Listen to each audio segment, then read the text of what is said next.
I thought that I'd share my experience of attending film school for the past 2 years in an effort to provide some insight to those of you who are either considering attending or to those of you who are currently reevaluating, like myself. And I suppose that I should preface the rest of what I'm about to say by saying that I will not be returning in the fall.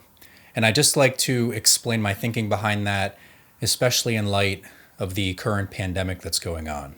And just as a brief disclaimer before I go any further, I'm not advocating for any particular stance in this video, though I feel like it will inevitably turn into a rant, though I'll try to avoid that and be as impartial as possible. I'm not saying that you should drop out, that you should stay in or apply. I just want to provide you with my opinion based on the experience that I've had of attending two different schools over the past 2 years so that it can hopefully guide you to make your own informed decision. All right, so just for some context, my freshman year I spent at Messiah College, and then I transferred to Temple University, and that's where I spent this past year.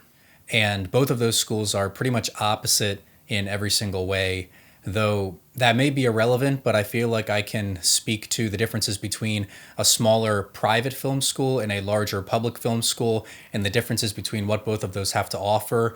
I'm not going to be making any comments in like generalizing about, the schools and their differences. Anything that's unrelated to the film programs, I'm not really going to be touching upon that. Only the things that I feel are relevant regarding the film schools and what they have to offer. Now, there's a general consensus out there that there are several college degrees that are practically useless if you really consider the amount of money that you're spending on them versus what they're going to end up getting you after you graduate. And film is definitely one of those degrees. So the question that we now have as someone who's interested in attending film school or who's already in it is, what am I going to get out of this and why am I here? I would say one of the answers to that question, and by far one of the larger benefits of attending a university or film school specifically, are the connections that you make. The networking opportunities are potentially career changing, but you have to be very strategic and intentional about who you network with. When you first get there, you're going to kind of have to sift through a lot of the freshmen who are undecided and temporarily in film just because it sounds cool. And then they'll quickly realize that it's actually a lot harder than it looks and they'll transfer out. But if you can just get beyond those people and really find like-minded individuals like yourself who are genuinely passionate about filmmaking and the craft, and there's always going to be people like that in the program. You just have to find them. But once you get a group of great film majors like that, you can collaborate on projects and really have these enlightening discussions. And it's really special. And I think you're going to be turning to those people after you graduate for projects. If you're putting together a feature film and you need to gather crew, those are the people that you're going to be turning to. Now, I'm not saying that that's not possible with online alternatives, or if you take, another path and don't go to school, you can definitely find crew and other ways to connect with people. But I think film school makes it very easy because you have people that are studying and interested in the same thing. And speaking of networking and getting the most out of your experience, I would definitely recommend getting involved in larger scale projects that are going to have a lot more to offer in terms of equipment and crew sizes. Because, if you're just relying on classes, especially as a freshman, your gear options and access to equipment is going to be very restricted and limited because you don't have those prerequisite basic production courses checked off your transcript. So I would definitely connect with some seniors and really prove that you're capable. And that's exactly what I did. I think it was the first week I was there my freshman year. I met another senior film major at a barbecue, and I got his contact, set up a meeting with him and his entire crew. And I pretty much spent every day on their set. And it was just such a beneficial experience, being able to shoot with a red camera. And, I got to be good friends with the DP, and I was his first AC. And I was pulling focus with a wireless system that the university didn't even own. It was something that they rented. So I would have never gotten that experience of using that high-end equipment if I hadn't put the effort in to connect with upperclassmen, because ultimately they're going to have more opportunities and access to bigger equipment than you are. And that's just the unfortunate reality of being a freshman. And it's just something that you're going to have to deal with. So definitely reach out and get involved in senior projects and extracurricular activities outside of class. Don't rely on just the academic film courses to get the most out of your experience. And then it was actually through that connection that I was able to acquire some of that high-end gear, like a movie and a 1DX Mark II, to shoot some commercials for this internship that I was a part of. So I wouldn't have been able to use that for my own personal project had I not made those connections. And kind of going off of that, that brings me to my first kind of problem that I have with film schools. And this goes for the smaller private school that I went to and the larger public school. The gear usage is very limited to upperclassmen.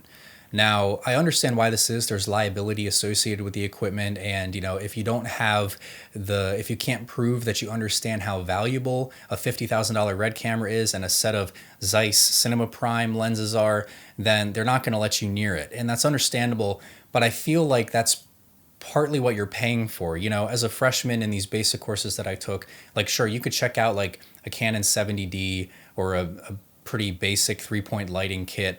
And, that's fine. It's, to get your feet wet with it, but not everyone is at the same experience level. And I think that they need to acknowledge that. And if you're a film major paying all of this money, I think that you should have access to higher end equipment right off the bat. And I understand that there's a limited amount of equipment and a lot of students, and there's not enough to go around, and they have to reserve it for the larger projects that are going on with the higher level production classes. But I do think that, with all of the money that these universities have, they could possibly invest a little more in equipment and strategically get the higher end equipment in the hands of a lot more students. Now, one way around that is, like I said, to build up rapport with upperclassmen. So, for example, that senior film that I helped out with, I would stay on set sometimes until 3 a.m. They were kind of wondering, like, what's in it for me? Like, why would I want to spend all of those hours on their set when it wasn't even my film? Like, I had nothing to do with it. Well, it's a great investment. One, because, honestly, it's fun. It's great experience. And it's also, it proves that I understand what goes into making a film and that I'm determined and worthy to be filming with equipment of that caliber. Now, I briefly mentioned this before, but prerequisites are required for getting access to equipment, of course, but also for certain courses. Now, this can be kind of frustrating, especially if you already know the material. I'll give you an example. When I transferred to Temple, I really wanted to take this higher end color correction course and really dive into the scopes and nodes and resolve and all of that. But I was immediately put at a disadvantage because I was technically like a sophomore, so I wasn't an upperclassman, which meant that I wasn't given priority for registration. So I really didn't have any opportunity to even register for it in the first place. And then I didn't have the basic video editing course that was required, so I couldn't take the course. And instead I had to take this 3-hour-long night class called Media Arts Combined, which was, you guessed it, another basics course. And I took 2 of them my freshman year, and then I transferred and I had to take another basics course. And there I am learning about ISO, aperture, and shutter speed for the 3rd time in my college career. I had known that stuff years before I ever went to film school, just from coming home and watching Film Riot every week. So it was definitely frustrating. And one of the moments that really solidified how ridiculous this was in that Media Arts Combined class. It was that 3-hour night class, and I'm, sitting in there learning about the basics, and the professor, I thought he was great, don't get me wrong, but he was using the website, which I'm sure you've heard of, called nofilmschool.com, while he was going through the material and using articles from there. And I just thought that it was rather ironic that someone with a master's degree and probably 6 years of higher education under their belt was using a website literally called No Film School to justify the material that we were learning in class. Another thing that I can speak to is that film school definitely focuses on the creative side, aesthetics like composition, camera movement, and color and stuff like that. But not much on the business side, which I would argue is going to be indicative of your success as a filmmaker. And I think there's two types of film students. There's the people who want to work on Hollywood film sets, and there's the people who want to work at video production companies or start their own. And I think film school caters to the first group, and they're really prepping you to work in Hollywood on these huge sets with large crews. And I don't think they pay enough attention to the people that aren't interested in that path. And from all of this quarantine research that I've been doing, I think Jackson Kingsley from Video Business Mastery makes a great point, and I'll link it below. But he talks about how quality is no longer a differentiator for yourself as a filmmaker or as a business, but it's simply become an expectation at this point. Clients are expecting high quality results in such an overly saturated market. And really, the ultimate differentiator is going to be your ability to get results and real results for your clients, whether that's through a unique approach, a different business model, or through marketing or distribution. And I'm not saying that creativity and mastering, how to achieve great aesthetics in your films isn't important. I'm not saying that at all. But if you can't implement that into a business model effectively, then it's practically useless. And I think that one of the good things that's come out of this whole coronavirus situation, despite how terrible it is that it's really allowed people to realize that universities aren't that essential. And it's just this societal expectation, I think. After high school, you have to go to college, and it's pushed on you through guidance counselors. And it's just like Gary Vaynerchuk says, like, a lot of people are living their lives based on other people's opinions. And I really think if people can break free from that and think for themselves, that they can be a lot more productive throughout their careers. And it's also legitimized online education. All of these universities had to adapt to online learning with little to no preparation, and it really proved that that's a viable way of learning. I think there's this fine area between YouTube learning, which is what I did, what a lot of people do to start, and higher education that is really expensive. There's this area in between, and you can replicate everything that comes from a higher end university, but for a fraction of the cost.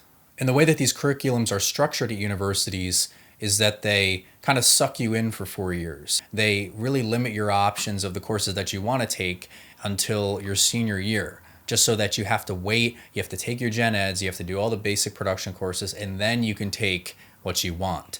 And, it's really smart on their part, don't get me wrong. But it made me realize one day, like, back to that color grading course I wanted to take, why wait? If I want to learn the scopes of DaVinci Resolve or something like that, I could just Google it in Udemy, for example. I understand that you can't replace the human interaction that you get and the relationships that you build with professors. You can replicate most of that. The only thing you're just not is you're not in person. And speaking of professors, some of them are absolutely incredible, and it's just worth going to listen to these people talk. Some of them are able to speak just so extemporaneously, and they're so passionate about their craft, and you can tell that, they've just spent years and, sometimes decades working in the field. And it's just so amazing to hear their stories and the projects that they've worked on. And it's just really great to be able to be in the presence of that.